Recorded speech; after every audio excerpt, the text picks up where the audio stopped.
बचत करने की सीख, रुपयों का पौधा सीख देती एक कहानी जो बहुत ही महत्वपूर्ण है दोस्तों, पूरी जरूर सुनना।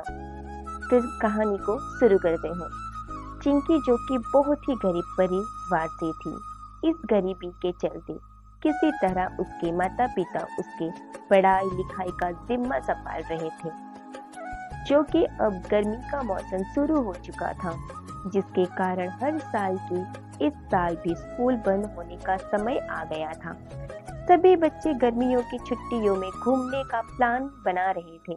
कोई बच्चा पिकनिक मनाने की बात कर रहा था, तो दूर घूमने की कोई बात कर रहा था। लेकिन चिंकी जो कि अपने घर की गरीब के हालातों से वाकिफ थी, अच्छी तरह परिचित भी थी। उसे पता था कि उसके माता पिता के पास इतने पैसे नहीं हैं कि वह दूर कहीं पिकनिक मनाने जा सके, इसलिए वह चुपचाप सभी की बातें सुन रही थी और मन ही मन अपने गरीबी पर भी सोच रही थी। और अब स्कूल बंद हो गया था, तो उसके माता पिता चिंकी को अब घूमने के लिए नाना के घर ले आए, जो कि उसके नाना का घर पास के ही गांव में था, जिस कारण से अब चिंकी नाना के घर आकर भी बहुत खुश थी। फिर अगले दिन वह सुबह जल्दी उठ गई थी।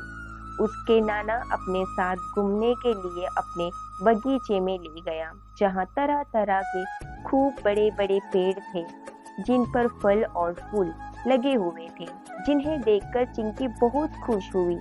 इसी समय बगीचे में काम करने वाले एक व्यक्ति पर गई, जहाँ वह नए पौधे के लिए गड्ढा खोद रहा था, बीज लगा रहा था, जिसे देखकर चिंकी ने पूछा, अंकल, ये आप क्या कर रहे हैं?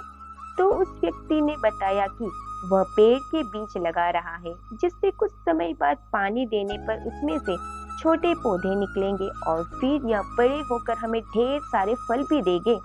चिंकी उस व्यक्ति का बात सुनकर बहुत ही खुश हुई और फिर कुछ देर बाद अपने नाना के साथ घर आ गई और घर के पिछवाड़े में वह भी कुदाल और पानी लेकर पहुंच गई।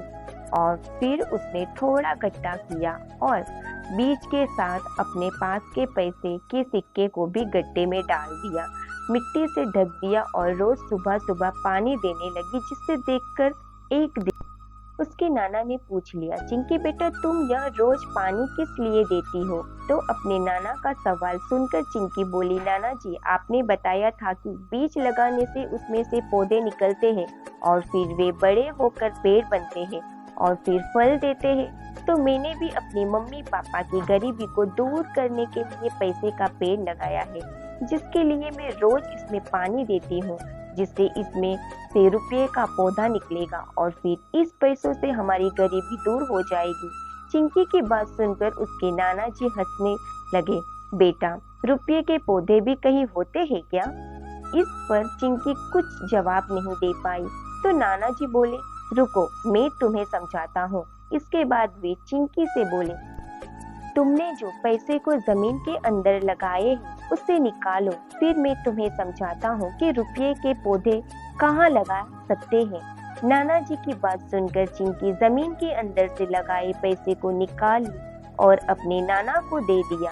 इसके बाद उसके नाना घर से एक गुल्लक लेकर आए और फिर बोले, चिंकी बेटा, आज से यह गुल्लक तुम्हारा है, इससे अपने पैसे के पौधे लगा सकती हो। अब तुम क्या करना, जो भी खर्च करने के जो भी पैसे मिले, उससे कुछ हिस्से बचाकर इस गुल्लक में डालना। फिर धीरे धीरे जब यह गुल्लक भर जाएगा, तो फिर देखना ही गुल्लक तुम्हारे रुपयों का पेड़ के समान हो जाएगा, जो ढेर सारे एक साथ पैसे देंगे। अब चिंकी समझ चुकी थी कि पैसे का कोई पौधा नहीं होता है, बल्कि इससे तो बचत और मेहनत से बढ़ाया जा सकता है। इसके बाद चिंकी को जब भी पैसे खर्च करने को मिलते थे, तो उन पैसों के कुछ हिस्से को गुल्लक में डालने लगी थी। और फिर सारे बच्चों ने फिर एक बार पिकनिक जाने का फैसला कर रहे थे। तो अब की बात चिंकी भी कहाँ चुकने वाली थी।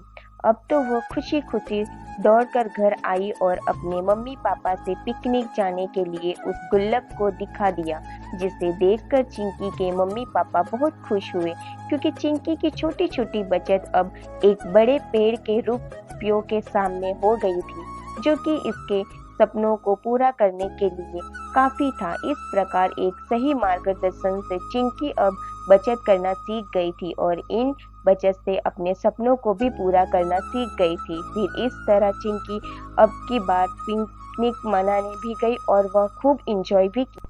कहानी से सीख, वो कहते हैं ना, घड़ा तभी सुंदर बनता है जब अंदर से सहारे देकर बाहर से थपकी लगाई जाती है, तो निश्चित ही घड़ा बहुत ही सुंदर बनता है।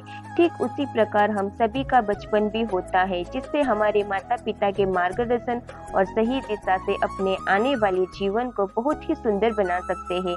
इस कहानी में चिंकी भले ही गरीब परिवार से थी, लेकिन उसकी छोटी छोटी बचत उसके सपनों को पूरा करने के लिए काफी था और ऐसे सब कुछ उसने नाना जी के सही मार्गदर्शन से हुआ। इस प्रकार यदि हमें भी अपने जीवन सुंदर बनाना है तो हमें अपने माता पिता के मार्गदर्शन से हमेशा आगे बढ़ते रहना चाहिए, क्योंकि कोई भी माँ बाप बच्चों को हमेशा भला ही चाहती है और मार्गदर्शन हमेशा सही ही देते हैं।